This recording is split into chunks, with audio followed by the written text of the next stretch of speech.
අයිබෝවන් සුබ දවසක් ප්‍රාර්ථනා කරනවා හිතවත් සියලුම දෙනාට. ඉතින් අද මම බලාපොරොත්තු වෙනවා මේ 30 අපි මේ භූමියේ ඉඳලම වීඩියෝ එකක් ගෙනාව නයිමිරිස් වගාවේ. ඉතින් නයිමිරිස් වගාව ගැන කතා බහ කරද්දී මේ දිනවල වෙළඳ පොලේ ලොකු වටිනාකමක් තියෙන භෝගයක්. ඒ කියන්නේ අස්වැන්නක් හොඳට ගත්තොත් ලොකු ආදායමක් ගන්න පුළුවන් පරිසරයක් ගොඩනැගිලා තියෙනවා. පසුගිය දිට්ඨා සුලිකුණාටු තත්ත්වයක් එක්ක සහ ස්වභාවික ආපදා තත්ත්වයක් එක්ක අපිට එළවලු මිලක් ඉහළට යනවා වගේම නයිමිරිස් මිලක් ඉහළට යනවා. ඉතින් මෙතෙන්දී මම ඔබට අද අවධානය යොමු කරන්නේ එලිමහනේ නයිමිරිස් හදන්න බොහෝ අය උත්සාහ කරනවා. ඊළඟට ටනල් වල නැත්නම් හරිතාගාර කරන නයිමිරිස් හදනවා. දැන් එලිමහනේ හදනකොට එන අභියෝග ගණනාවක් තියෙනවා.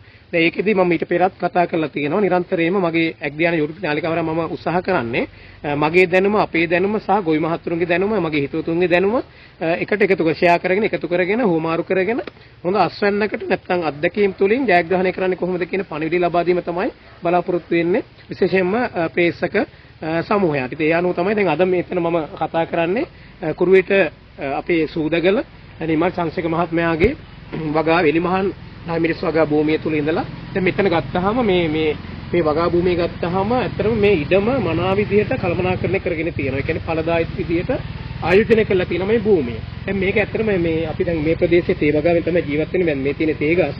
දැන් මේ තේ ගස් සාමාන්‍ය එයාලා තේ වගාවට අමතරව දැන් කරන්නේ මේ භූමිය තුලදීම පේනවා ගම්මිරිස්. දැන් ගම්මිරිස් ගත්තත් මේක මේ දිනෝ ටිකක් වටිනාකමක් තියෙනවා. වෙළඳ පොළ අප්‍රණාය භෝගයක් හැටියට.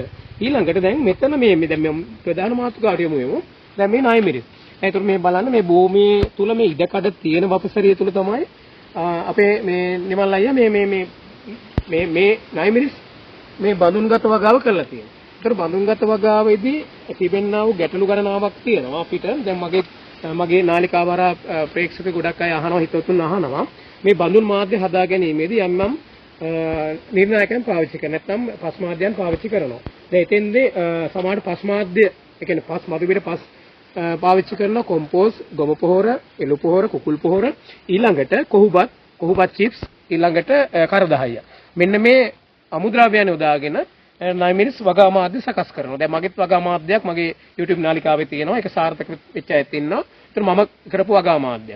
ඊළඟට මට දැනටත් මම වගා මාධ්‍ය ගණනාවක අත්දැකීම් ඒ කියන්නේ බෙදා හදා දෙන්නට උත්සාහ කරමින් අත්දැකීම් ඒ කියන්නේ ලැබෙමින් ඉන්නේ. එතකොට දැන් මෙතන අපි දැන් නිමාචාන්සික මහත්මයා විශ්වාසය තමයි මේ නයිමිරිස් වගාවට අතන මාත් එක්ක එකතු වෙලා මුල කාලේ ඉඳන්ම ගෙවතු වගාවට එකතු වෙලා ඊට පස්සේ නයිමිරිස් වගාව වාණිජ වගාවක් හැටියට කරන්නට පුංචි ඉල්ලීමක් කළා මම. ඒ කියන්නේ මේක වැඩි පටන් ගන්න කියලා. ඇත්තට ඉතාමත්ම සතුටුයි කියන්නට මේ මහත්මයා තමගේ දැනුමත් ජනතාවට ලබා දෙනවා, ඉල්ලනයට ලබා දෙනවා, වගාවත් කරගෙන හොඳට අස්වැන්නක් ලබාගෙන ආදායමකුත් ලැබෙමින් ඉන්නවා. ඉතින් ඒ වගාවක තමයි මම දැන් ඉන්නේ.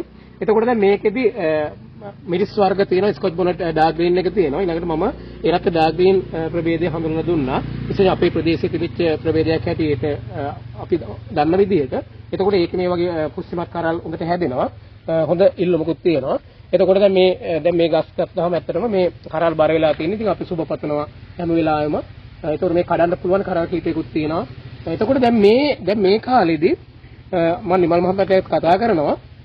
අපි ආශ්‍රම ගොඩක් අඩු කාලයක් තියෙන. ඒක තමයි වෙළඳ පොළ අට්ටංකව වැඩි වෙලා තියෙන්නේ. ඉල්ලුමට සපයන්න, ඒ කියන්නේ සැපයුම නැහැ. ඉල්ලුමට සරලන විදිහට. ඒ නිසා. එතකොට දැන් මේ විදිහට මේ මෙතන ගත්තොත් මේ වගාවේ ගස් 750ක් විතර තියෙනවා මේ වගේ එලිමහනේ. එතකොට දැන් ඔයාලට මේ කැමරාව මේ කියන්නේ පේන්නේ නැහැ. නමුත් මේ පේන දෙයක් නැහැ. මේ දිගටම ගත්තොත් ඔයාලට පුළුවන් මේක බලන්න. මේ හැම මේ ඉඩකඩකම, ඒ කියන්නේ පාළු තැනකම මේ වගේ නයිමිරිස් බඳුන්ගත වගා කරලා තියෙනවා. එතකොට මෙන්න මේකේ පස් මාධ්‍ය වගා නඩත්තුව ඊළඟට මේකේ කුමි පරිබෝධ පාලනය කරන්නේ කොහොමද, දිලීර හානි පාලනය කරන්නේ කොහොමද, මෙන්න මේ නඩත්තු කඩියක් තමයි ඉතාමත්ම වැදගත් වෙන්නේ. ඉතින් ඔයා මෙතෙක් මගේ ඇග්‍රියාන් YouTube නාලිකාව subscribe කරලා නැත්නම් subscribe කරන්න කියලා ආදරෙන් ඉල්ලීමක් කරමින් ඉතින් ගොඩක් කාලෙට පස්සේ මේ එලිමහන් වගාවක් ඔබට ගෙන එන්නේ. ඉතින් මේ භූමියේ ඉඳලා මම ඊට ඉස්සෙල්ලා ගෙනහැලා තියෙනවා. ඉතින් ගොඩක් වැදගත් වේවි එලිමහන් නයිමිරිස් වගා කරන බලාපොරොත්තු වෙන මගේ හිතවත් වගාකරුවන්ට මේ වීඩියෝ එක. හරි. දැන් මෙතෙන්ට ඇත්තට මම මුලින්ම සඳහන් කළොත් අපි අර සඳහන් කරපු අමුද්‍රව්‍ය යොදාගෙන මේ වැඩේ කරන්න පුළුවන්. කියන්නේ මිරිස් කාර්ය කරන්න පුළුවන්, මිරිස් වගාව කරන්න පුළුවන්. ඉතින් මේ එලිමහනේ දැන් අධික වර්ෂාව තිබෙන කාලයක් පසු කරනවා. ඊළඟට ඉඩෝරේ තියෙන වීලි කාල ගුණයක් එනවා. දැන් තෙත් කලාපේ අපි ජීවත් වෙන්නේ සබරගමුවේ මේ කුරුවිට. එතකොට තෙත් කලාප ආශ්‍රිතව මිරිස් වගාවේ ගොඩක් දිලීර හානි සහ හානිය එනවා. ඊළඟට පස්මාදයේ දීර්ඝ හානිය එන්න පුළුවන්. ඊළඟට විශේෂයෙන්ම වර්ෂාවත් එක්ක මල් හැලීම සහ ඊළඟට අධික උෂ්ණත්වයත් එක්ක මල් හැලීම මේ දෙකම වෙනවා. හොඳට නරකට දෙකටම සෝබාදහම තුල අපි තුලනය කළා තමයි මේ වගාව ජයග්‍රහණය කරන්න වෙන්නේ. හරි එහෙනම් නිවල් අයියා මම ආගාවට යමු වෙන්නම්. මට කියන්නකෝ දැන් මේ පස්මාද ගත්තාම මෙතන ඇත්තටම කියනවා එහෙම ලොකු බරක් නැහැ. මේ සාමාන්‍යයෙන් කිලෝ එකමාරක කිලෝ එකක්වත් බර නැති ගන්න. ඒතර මේකේ පස්මාද්‍ය අපි හඳුන්වලා දෙනවා. ඊළඟට මේක හැබැයි සාර්ථක කරගන්න තියෙන පොඩි රහස් ටිකක්. ඒ කියන්නේ මේකේ ක්‍රම පිළියක් තියෙනවා. ඒක කරන්න ඕනේ. නැත්නම් අපිට මේක සාර්ථක වෙන තත්ත්වයකටපත් වෙන්න බැරි වෙයි. ඊළඟට අර පල්ලේ තියෙනවා පස් සහ අනිකුත් උපාංග ඒ කියන්නේ අමුද්‍රව්‍ය දාගෙන කරපු වගාව. ඊළඟට ටනල් එකේ තියෙනවා තවත් වගාවක්. ඉතින් මේ සියල්ල අත්දැකීමක් එක්ක ඉස්සරහට ගෙනියන්න තමයි නිමල්ලාගේ මම කතා කරලා අහන්නේ. මට කියන්නකෝ මේ පස්මාද කොහොමද හදාගත්තේ? ඊට පස්සේ මේකේ තියෙන සාර්ථකත්වය කොහොමද කියලා. අපේ මම ප්‍රථමයෙන්ම ආනන්ද ප්‍රේමසිරි මහත්මයා පරිශ්‍රණ අපේ කුරිට කොට්ටාසේ පරිශ්‍රණ සහකාර නිලධාරිතුමාට පරිශ්‍රණ සහකාර නිලධාරිතුමාට ස්තුතිවන්ත වෙන්න ඕනි. මොකද මම මිරිස් වවල එපා වෙලා ඉන්න කාලෙක මිරිස් ගස් 10ක් හරි අදල්මු කියමු කාලෙකදී පටන් අරගෙන මිරිස් ගස් 60න් පටන් අරගෙන තමයි දැන් අද මේ ගස් 700ක් මෙතන තියෙනවා. තව ඔක්කොම ටික බැලුවොත් මගේ 1250ක් විතර තියෙන්නේ. ආනන්ද ප්‍රේමසිරි මහත්මයාට පෙන්සිල් දෙන්නේ එතුමාගේ මග පෙන්වීම හඳුන්වා දීම යටතේ දැන් මම මේ ගහේන් බැලුවොත් මේ ගහේ තියෙනවා සාමාන්‍යයෙන් කරල් 20කින් එහා ග්‍රෑම් 25 බර කරල් කඩන්න. ඇත්තම අපේ මේ ආනන්ද මහත්මයා දැන් මම මේකට දාලා තියෙන්නේ කොහොබත් තාච්චි 100යි ඊට පස්සේ කරදහයිය තාච්චි මේකට දාලා තියෙනවා 50ක්. පස් තාච්චි 50ක් දාලා තියෙනවා. පොල්ලෙලි කෑලි චිප්ස් එකෙන් ඉවලා දාලා තියෙනවා 30ක්. ඒ කියන්නේ 130ක් වෙන්න. වතු පිට. ඔව් ඒ දාලා අපේ බෑග් මේ පෙළකයිගේ පුරව ගන්න විදු මට්ටම් එනවා. මේ විදිහට බෑග් අපිට 70 84 පුරව ගන්න පුළුවන් ඒ ප්‍රමාණය ගත්තට පස්සේ ඒ දාලා මේ නැවත පොඩ්ඩක් සමාවෙන්නම මට කියන්නකෝ නැවත පස් තාච්චි කීයද? පස් තාච්චි 50යි. ඔව් කරදහය තාච්චි 50යි. කරදහය 50යි. ඔව් ඊට පස්සේ අපේ පොල්ලෙලි කෑලි එකෙන් 30යි. පොල්ලෙලි කෑලි 30යි. ඊට පස්සේ කොහොබත් 100යි. කොහොබත් ඒ කියන්නේ තාච්චි 100යි. තාච්චි 100යි. මේක තමයි මීඩියා එක. හරි මේ ටික සම්පූර්ණ කලවම් කරලා මිශ්‍ර කරලා අපිට පුරව ගන්න පුළුවන්. ඔව් මේ වගේ 16 බෑග් 70 පුරව ගන්න පුළුවන්. ඊට පස්සේ අපේ එතකොට මහත්මයා මේකට කවදාවත් මම ඕනෙම කෙනෙකුට කියනවා අපේ එළු පොර කුකුල් පොර තමන්ගේ තේනම් පාවිච්චි කරන කඩේ කොහොබ මේ කොම්පෝස්ට් පාවිච්චි කරන්න එපා. මාත් ගෙනහලා පැල 200 පහුවේ කාලේ ගැලෙව්වා. කඩේ කොහොබත් අපි මේ කොම්පෝස්ට් එක අපිට ෂුවර් නෑ. දැන් මේ කරලකට එහෙම බැලුවොත් මේ ආනන්ද මහත්මයා මේ කරලක් ග්‍රෑම් 25 බර දැන් මේ කරලක් අපි කල්ලා ගත්තත් මේ කරලක් ග්‍රෑම් 25 විතර බරයි. මේ කරලක් පේනවා මේ සාමාන්‍ය අපේ ඇඟිලි 3ක් වහින සයිස් කරල. මේ වගේ කරල් 20ක් විතර එක ගහන් කඩන්න පුළුවන්. මේ දැන් අපේ මේ කාගවත් මිරිස් නැති කාලේ ඒ කියන්නේ වෙළඳ පොලේ බැලුවොත් මේ මිරිස් කරලක් දැන් ඇපල් ගෙඩියකට සමානව රුපියල් 40ක් 50ක් විතර වෙන එක මිරිස් කරලක් ආනන්ද මහත්මයා. එතකොට අපේ පෝරටව තමයි මහත්මයා දැන් අපේ කොහොබත් දැම්මම ගොඩාක් අය හිතනවා මේකට පෝර අධික ඕනේ කොහොබත් වල කිසිම පෝරක් නැහැ කියලා. නෑ මහත්මයා මම මේකට යන්නේ ඇල්බර්ට් එක කැල්සියම් එක K44 එක ඔයට අමතරව ඉවරලා අපේ දියර පෝර ටිකක් භාවිතා කරනවා මම. ඒ කොප් මාස්ටර් එක වගේ මුල් අදින හෝමෝන ආදාංක දියර පෝර ටිකක් ඕටිකින් තමයි යන්නේ. ඊට අමතරව නම් මම අනිවාර්යෙන් අපි පලිබෝධ පාලනය මොනවද කරන්නේ? පලිබෝධ පාලනට අනිවාර්යෙන්ම අපේ දැන් මගේ හිතවතෙක් මේ වගාවක් කළා. එයාගේ ගස්වල සතෙක් නැහැ කියලා තෙල් නොගා හිටියා. එයාගේ ආව පැලමැක්කා. දැන් මේ ගස්වල බැලුවතින් කිසිම මේ සතෙක් මේ කිසිම හානියක් නැහැ. මේකට අපිට දවස් 14ක් කිව්වට අපිට දවස් 15කට සැරයක්වත් අනිවාර්යෙන් අපි තෙල් මාධ්‍යයක් යන්න ඕනේ. ඊට පස්සේ අපි මේ පලිබෝධනාශක පාවිච්චි කිරීමේදී මේ අපි කරල් ලස්සන එළුවට පස්සේ අර පෙර අස්වනු කාලේ තියලා තමයි ඒක පාවිච්චි කරන්න ඕනේ. ඒක ගැන අවධානය යොමු කරනවා. හරි මට කියන්නකෝ මේ ඊළඟට දැන් පලිබෝධ පාලනය කරන්න ඕනේ සාමාන්‍ය සති දෙකකට වතාවක් කියලා එයාගේ අත්දැකීම් කිව්වා. ඊළඟට දිලීර හානි ගැන දැන් මේ වැස්ස කාලේ මේ දිලීර කොහොමද මේ දිලීර වලට අපේ මහත්මයා ස්වාභාවිකව අපිට කුරුඳු කොළ එක යන්න පුළුවන්. එහෙම නැත්නම් ඉවල්ලාහටන් මං ඉවල්ලාහටන් අපේ මිරිස් වලට පොලිකර් එක අනුමත කරලා නැහැ. පොලිකර් එක ඉවල්ලාහටන් ගන්නවා. ඊට පස්සේ අපේ ඔය තව දිලීර කැප්ටාන් ටොක්සින් ඔය වගේ ඉවල්ලාහටන් ඕමයි ඔය ටිකක් ඉවල්ලා ස්ප්‍රේ කරනවා. ඒ ගහන්නත් ඕනේ මාසෙකට අවස්ථාවක් විතර තමයි මාසෙකට එක දවසක් වගේ තමයි දිලීරනාශක ගහන්න වෙන්නේ. නිතර අපිට ඒක අවධානයෙන්ම ගියොත් අපිට කොලේක පැල්ලමක් දැක්කොත් අපිට දිලීර හඳුනා ගන්න පුළුවන්. දැන් මේ කොලේ බැලුවොත් මේක මේ පොසනෝතාවගේ මේ පැල්ලම් ටිකක් තියෙනවා. මේ ඩොට් එක දිලීරයක් කියලා හඳුනා ගන්න බැරි වුණොත් එimhe පෙලක් අයට මේක දිලීර පැතිරෙන කල්ම හඳුනා ගන්න බෑ. රිකිලියංග මාරයක් ඉන්නේ මල් හැලින්නේ අපිට මේ පොලි කරගෙම යන්න පුළුවන්. ඇත්තටම මේ මම බාධා කරනවා. දැන් මෙතෙන්දි වෙන්නේ නිමල් මහත්මයා කියන්නේ විශේෂයෙන්ම අපිට පරිබෝධ පාලනයේ සති දෙකකට වතාවක් මමත් අනුරෝධ දීලා තියෙනවා කුමිනාශක පාවිච්චි කරන්න ඕනේ. ඒක ස්වභාවික කරන්න පුළුවන්. ස්වභාවික කරන්න ගොඩි ප්‍රමාණයක් ඕනේ. අපිට පුළුවන් රසායනිකව කරන්න. ඊළඟට දිලීරනාශකයක් පාවිච්චි කරන්න ඕනේ. ඒක හඳුනා ගැනීම ඉතාමත්ම වැදගත්. තමන් පත්‍රයක් දැක්කහම මේක දිලීරයක්ද පෝෂක උණුතාවයක්ද කියලා හඳුනා ගැනීම කරන්න ඕනේ. අපි මේ සියල්ල මෙතන කතා කරන වෙලාවක් නෙමෙයි. හරි ඊළඟට මට මේ දැනගන්න කැමතියි. දැන් මේක සාමාන්‍ය පරතරය මේ පරතරය කොච්චර තියන්නට ඕනේ? ඒතකොට ආලෝක හිරු එළියේ බලපෑම සහ වර්ෂාවේ බලපෑම කොහොමද මේ වගාවට දැනට අපේ මේ හෝමිරිස් කියනවා නයිමිරිස් කියනවා මේ ප්‍රභේදය වල අපේ රත්න ඩාර්ක් ග්‍රීන් එක තියෙන්නේ මගේ හොඩ්ඩකන් අර මේ හැම දෙයක්ම තියෙනවා. ඒ තිබ්බයන් පස්සේ අපේ ගස් දෙකක් අතර මේ අතර නිරේ අතර අනිවාර්යෙන් අඩි 5ක් තියෙන්න ඕනේ අපි යන නිරේ. ඊට පස්සේ ගස් දෙකක් අතර අනිවාර්යෙන් අඩි 3ක්වත් තියෙන්න ඕනේ. නැත්නම් මේ වියන පැතුනම යන්න ඉන්න බෑ. තෙල් ටැංකියක් අරනකොට මම ඊයේ මේකට දිලීරනාශකයක් යෙදුවා. දිලීරනාශකේ යනකොට මට යන්න බෑ. කරල් මං හිතන්නේ කිලෝ 2ක් විතර වෙන්න මේ දැන් මේ ගස් දෙක අතර බැලුවා. මේ ටැංකියක් අරන් යන්න බෑනේ මෙතන. මේ අතුරුක පෙරලා මේ කරල් ටික ටැංකිය පෙරලා වැටෙනවා. අපේ පිටිපස්සෙන් ටැංකිය තියෙන්නේ. කරල් අනිවාර්යෙන් කිලෝ 1ක් 2ක් අහකට යනවා. ඒ කියන්නේ අද කාලේ හැම බැලුවොත් රුපියල් 2-3000ක මිරිස් අහක යනවා එහෙම වැටෙනකොට.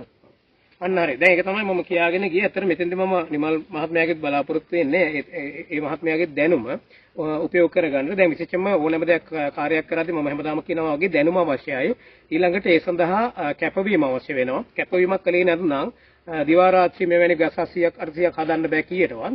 ඊළඟට ඒකට අවශ්‍ය වෙනවා අත්දැකීම. මේ අත්දැකීම තමයි මේ නිමල් මහත්මයා දිනෙන් දින අවුරුද්දෙන් අවුරුද්දට අලුත් කරන්නේ. ඊළඟට අවශ්‍යයි ආයෝජනයක්. දැන් අපේ ගොඩක් අය කියන්නේ අපේ වගාකරුවෝ ලොකු මෙච්චර මේ බේත් ප්‍රමාණයක් නැත්නම් කුමිනාශක ප්‍රමාණයක් මෙච්චර දිලිනාශක ප්‍රමාණයක් මෙච්චර පෝර ප්‍රමාණයක් දාලා අපිට ලාභයක් තියෙද කියලා. ඇත්තටම මේක තමයි අපි ඒක ලාභය උත්පාදනය කර ගැනීමට ක්‍රමානුකූල විධිමත් ලෙස මේක පාවිච්චි කරන්න ඕනේ. දැන් නිමල් මහත්මයා පෝර ඉතා අඩු ප්‍රමාණයක් පාවිච්චි කරා. ඒක ගැන පොඩ්ඩක් අදහසක් කියන්න.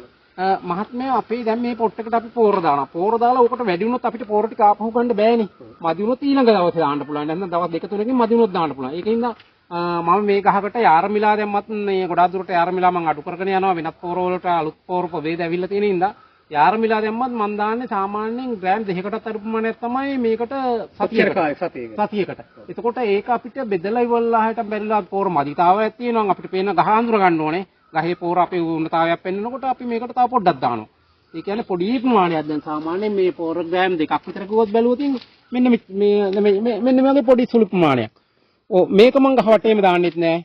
අපේ ඉස්සෙල්ලා තුම්පලකට දැම්මා මං ඒක දාන්නෙත් නෑ. අපේ මේ පාරිභෝගික ටිකට මිරිස් ටික දෙනවා වගේම ගොවිය ටික අපේ දිනු කරගන්න ඕනේ ඉතින් මං කියනවා ඕනිම ගොවියෙකුට මේ පෝර දානකොට මුළු වටේම දාන්න එපා.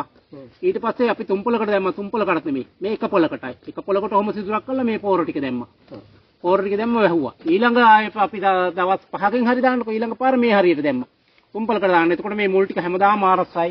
මගේ එක මුලක්වත් ගහක මෙරිලා නැහැ. දැන් මේ වටේ මේ බැලුවොත් එහෙම මේ කැමරා එක දැන් මෙතෙන්ට එමුකොලොත් මේ තියෙන තනිකර මුල් මේ ටික මේ අලුත් හොඳ පැහැදිලි මුල් මේ පැහැදිලි මුල් තියෙන එක මුලක්වත් මෙරිලා නැහැ. අපේ ආය මේ මුල් තට්ටු තනිකර ඔය වෙන ඕනේ කෙනෙක්ගේ පෝර වලින් මුල් ටික මරාගෙන තමයි මේ ගහ ඊට පස්සේ කියනවා අනේ දීපු පැලප බේදේ හොඳ නැහැ. ඊට පස්සේ අපිට දුන්නේ දැනුවත් කළේ නැහැ. දැන් මේ බලන්න මේ මහත්තයා මේ තනිකර මුල් ටික. ඒක තමයි මෙන්න මෙතන ඉතාල වැදගත් වෙන්නේ. අපි මේ පස්මාදේ තුවාල කරන්න ඩැමේජ් කරන්න වෙන්නේ මේ අපි මේ මූල කේශ කඩන එක. මූල කේශ කඩනවා කියන්නේ එතකොට මේ දිලීර ඇතුල් වීම වෙන්න පුළුවන්.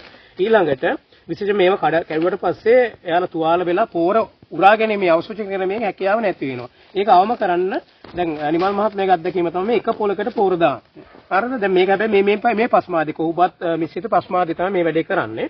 එතකොට එක පොර දාන දැන් මේ බලන්න මේ හොඳ මූල කේශ තියෙන මෙන්න මේවෙන් තමයි ජලය සහ පෝෂක කියන්නේ ගහට අවශෝෂණය කරගන්න. ඒතකොට මේව කඩලා දානවා කියන්නේ අපිට එතකොට අහිමි වෙනවා. ඒ කියන්නේ මෙහෙම ගහට ඒ කියන්නේ අනවශ්‍ය පීඩනයක් ඇති කරනවා. එතකොට ඒක අවම කර ගැනීම සඳහා තමයි මේ විදිහට අපි කරන්නේ. එතකොට තමයි මෙන්න මේ වගේ හොඳ කරල් අපිට ගන්න හැකියාව ලැබෙන්නේ. හරි. එතකොට මේකට වතුර කොහොමද දාන්නේ? අපි කොච්චර දානවද දවසකට? මේ දැන් ආයන කාලයක් මට වතුර දාන්න අපේ මෙහි වතුර පොඩි ඌනතාවයක් තියෙනවා. ඒකින්ද මම දවසකට දාන්නේ කොච්චර පෑවුවත් අවස්ථාව යනවා මේ ගායක ගහකට වතුර මිලි 500කට සීමා කළා. ලීටර භාගයයි. එයා හුරු වෙලා එච්චර බීලා ජීවත් වෙන්නේ. හරි. අන්න ඒක තමයි. දැන් මම දැන් මෙතනින් පොඩ්ඩක් නතර වෙනවා. දැන් අපි ඊළඟට තව වීඩියෝකින් හම්බෙන්න පුළුවන්. එහෙනම් නිමල්ලායි අවසාන වශයෙන් දැන් සාමාන්‍ය වගාවක් කරන්න කෙනෙකුට දෙන ඒ කියන්නේ උපදේශය නැත්තම් මග පෙන්වන්නේ මොකක්ද? තමන්ගේ අත්දැකීම මොකක්ද අවසානට මේ දැන් මේ වීඩියෝ එකේදී අපි කරා කියන්නේ. මම නම් කියන්නේ අපේ මේ ආනන්ද මහත්මයා අපේ කවුරුවත් ගස් 10ක් වවන්න බලාපොරොත්තු වෙන්න බෑ. ගස් 10ක් වුව ගෙදරට කන්න ගස් එක හකවත් ඇති එක හකවත් දැන් 250 300ක් කඩගස්සයි වගාවක් ඉවරලා මේ වාණිජ වාග් කරන ගස් 100ක් වවන්න. එතකොට ඔබතුමාට පුළුවන් තෙල් ටැංකියක් සීමා කරගන්න ගාන මෙච්චර තෙල් ටැංකියක් යනවා ගස් 100කට. ඊට පස්සේ පෝරමා මෙච්චරයි අපිට යන්නේ කියලා ගස් 100කට. ගස් 100ක් වුවොතින් ඔබතුමාලට සාමාන්‍යයෙන් ගස් 100කින් මාසික රුපියල් 30000 40000 විතර ආදායමක් ගන්න පුළුවන්. උහුත් මේ වගේ නඩත්තු කළොත්. අත්හැරලා දාලා යන්න වාලේ කියොතින් එම ගස් 100න් ඉවරලා සමහර විට ඔබතුමාට ගිය විදුමක් ගන්න බෑ. ඊළඟට මගේ මේ අවසන් ප්‍රශ්නේ වෙන්නේ මේ වීඩියෝ එක ඉවර කරන්නට කොහොමද ආධාරක සැපීමක දැන් මේ ගහ දරා ගන්න බෑ. එතකොට ඒක අපි කොහොමද කරලා තියෙන්නේ? මේකට මහත්මයා සාමාන්‍යයෙන් දැන් මේ ගහක වියන දිගෑරියොත් ඉන්නම මේ අඩි 4 5 පළලයි. මේ ගහකට සාමාන්‍යයෙන් හොඳ ලාරපලියක් බිම හිටෝලා මේ ගහේ උඩේම හරියෙන් බඳින්න ඕනි. මේ දැන් මුලින් අපි මේ ලීයක් හිටවලා මේක බඳලා තියෙනවා. ඒක මදි. මුල් කාලේ. මුල් කාලේ පැල කාලේ. දැන් මේ ගහේ වල මොකද ග්‍රෑම් 250 300ක් මේ කරල් සාමාන්‍ය අපිට කරල් ටිකක් බැලුවොත් ග්‍රෑම් 500ක් මේ ගහේ තියෙනවා. මේ ගහේ බලන්න. ඔව්. මේ බලන්න. කරල් වියනම තියෙනවා ග්‍රෑම් 500ක්. මේ ගහක තියෙන කරල් සමුදාය තමයි අපේ ආදායම් බවට පත් වෙන්නේ. කියන්නේ සල්ලි තමයි මේ තියෙන්නේ. ඒතර මේක මේ විදිහට ගන්න නම් අපේ ප්‍රේක්ෂක හිතවතුන්ට ඒක ඒ විදිහට කරන්න නම් මේ උපදේශ ඉතාම වැදගත් වේ. නැත්නම් මේ මග පෙන්නේ වැදගත් වේ. මේ ගහ ගත්තත් ඒ වගේ. හරිද? මම හැමදාම පෙන්නනවා අපි මේ විදිහට මේ බලන්න කරල් සමුදායක් ගන්න. මේ ඕනෑම ප්‍රභේදයකින් මේ වැඩේ මේ කාර්ය කරගන්න පුළුවන්. මේ විතරක් නෙවෙයි. මේ ගහේ මේ අපි බැඳලා නැහැ හොඳම ආදාස්තය. මේ ගහ බැඳලා නැහැ උඩින්. යට හිටවපු මේක විතරයි තියෙන්නේ. මේ ගහේ අනිවාර්යෙන් ග්‍රෑම් 500ක කරල් තියෙනවා. මේ කාලේ බැලුවොත් ඉතින්වල ග්‍රෑම් 500 කුවොත් ඒක තමයි. දැන් මේකට අපි දැන් මෙතනින් අන්න මේ ගහේ මෙතනින් බැඳලා නැහැ. අකේ ගැටේ යොදලා මේ ගහට තුවාල වෙන්නේ නැති විදිහට අපි මේක ගැට ගැසීම කරන්න ඕනේ. මේ ගහ පැත්තට හැල්ලලා හරි එහෙනම් අපි මේ කාර්ය අදට මෙතනින් නතර කරන්නම්. හොඳයි එලිමහානේ මෙතන මම පුංචි මේ වීඩියෝ එකක් එකතු කරන්නම්. ගස් 750ක සාමාන්‍යයෙන් අපිට දල අස්වැන්න කිව්වොත් දැන් මේ කාලගුණ තත්ත්වයක් එක්ක දැන් මේ ටයිමෙන්ට් එකේ තියෙන මේ දේශගුණේ අපේ අවුවටන අඩුයි අපිට පොඩි අස්වැන්න අඩුවක් තියෙනවා. දැන් මේ වුණත් කිලෝ 40 50ට අඩුයි. 40යි 45 50 අතර වගේ යනවා. දැන් කිලෝ 70 80 වගේ ඉස්සලා සතියට කරනවා. සතියකට. ඒ කියන්නේ සතියේ ගාන කිව්වේ. එතකොට ඒක හැබැයි සබාදහමත් එක්ක මේ පරිසරයත් එක්ක තිබෙන පරිසාධකත් එක්ක අපිට අඩු වැඩි වෙනවා. ඒ නිසා පාඩු වෙන්නේ නැහැ කියන කතාව තමයි මම මෙතෙන්ද ඔයාලට කියන්නේ. නයිමිරිස් දැනගෙන කරන්න, නිවැරදි විදිහට කරන්න, ඊළඟට අත්දැකීම් නිරන්තරයෙන්ම උපයෝග කරගන්න කියලා.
දැන් ඉන්නේ දැන් අපි ඉඩමේ නිමල මෙතන අක්කර කීයද අපි ඉඩම තියෙන්නේ? ඉඩම අක්කර එකමාරයි. අක්කර එකමාරයි තියෙන අපි දැන් ඉඩමේ උඩ ඉහළ කෙළවරේ තමයි හිටියේ. ඉහළ මායමේ බවුන්ඩරේ හිටියේ. දැන් ඊතර තමයි වගාව ඉස්සෙල්ලා ගත්තේ. දැන් අපි ඉන්නේ ඉඩමේ පල්ලෙහා. මේ පල්ලෙහා එහා පැත්තේ පාර. ඒතර මේ පල්ලෙහා තියෙන වගාවට තමයි දැන් මම මේ කතා කරන්නේ. හරි දැන් මෙතන තියෙන්නේ පැල තව වෙනත් ප්‍රභේදයක්. එතකොට මේ පස් මාධ්‍ය ගත්තහම කොහොබත් මාධ්‍යමයි අපි සඳහන් කරපු කොහොබත් මාධ්‍යමයි තියෙන්නේ.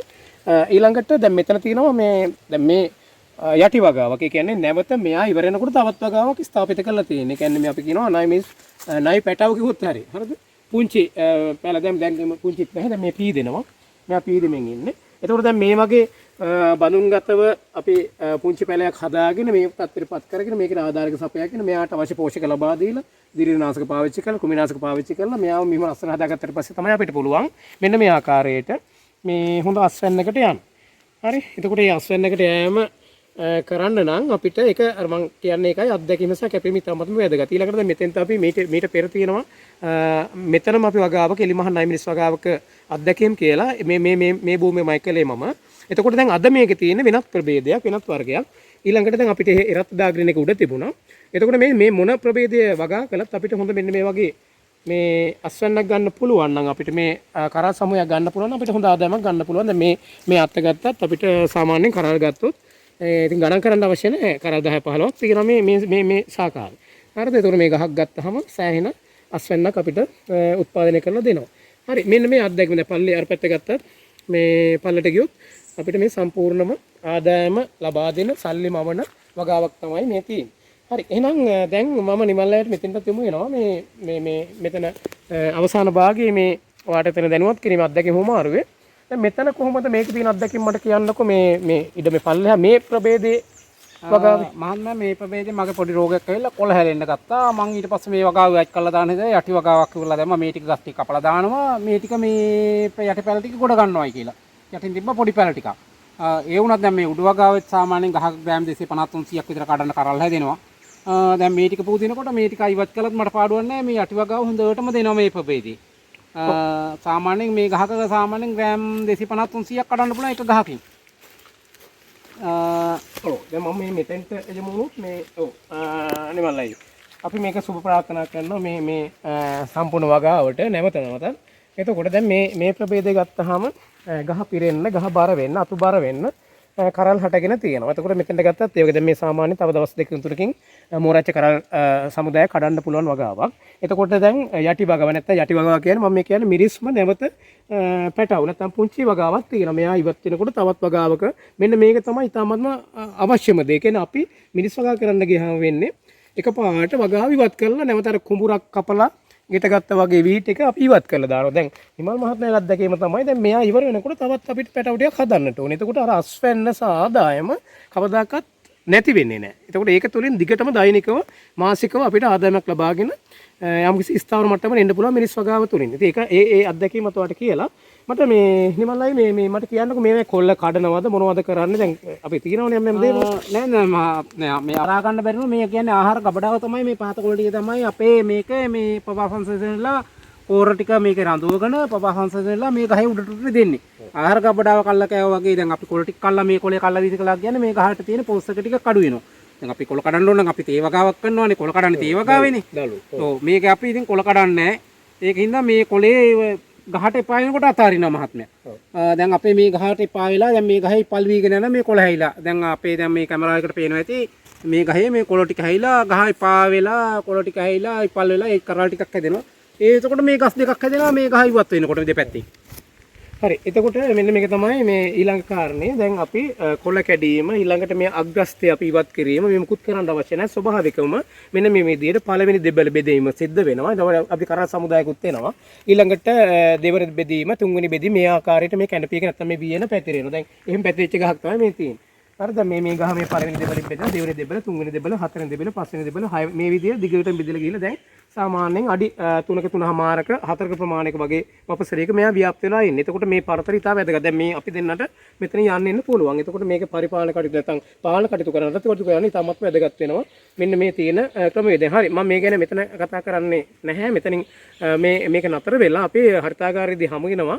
ඒ කියන්නේ හරිතාගාරයේ තුල ඒ කියන්නේ අර පාලි තත්වයක් තුල හදපු පැල තමයි මේ නඩත්තු කළ තමයි මෙතෙන්ට ගේන්නේ. එතකොට එහෙම තමයි මේ විදිහට හැදෙන්නේ. එතකොට අපි හරිතාගාරය තුල ඉතා හොඳින් මේ නඩත්තු කරපු පැල පිටෙන වගාවකට යම් පෙන්නන්න.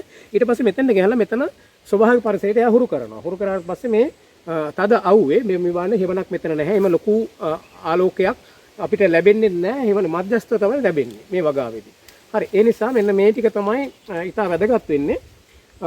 විශේෂයෙන්ම මේ 9 මිනිස් කරද්දී. හොඳයි. අපි මේ නැවත මෙවැනි අපූර්ව වීඩියෝකින් හමු වෙන තෙක් අදට සමු ගන්නවා. තව පොඩ්ඩකින් හරිතාගාරය තුල මේ පුංචි ගස් හදන්නේ කොහොමද කියලා සහ මේ ලබා දෙන පෝෂක පිළිබඳව කතා බහ කරමු. එහෙනම් නැවත වීඩියෝකින් හමු වෙන තෙක් සමු ගන්නම් ඔබට සුබ අනාගතයක් ප්‍රාර්ථනා කරමි.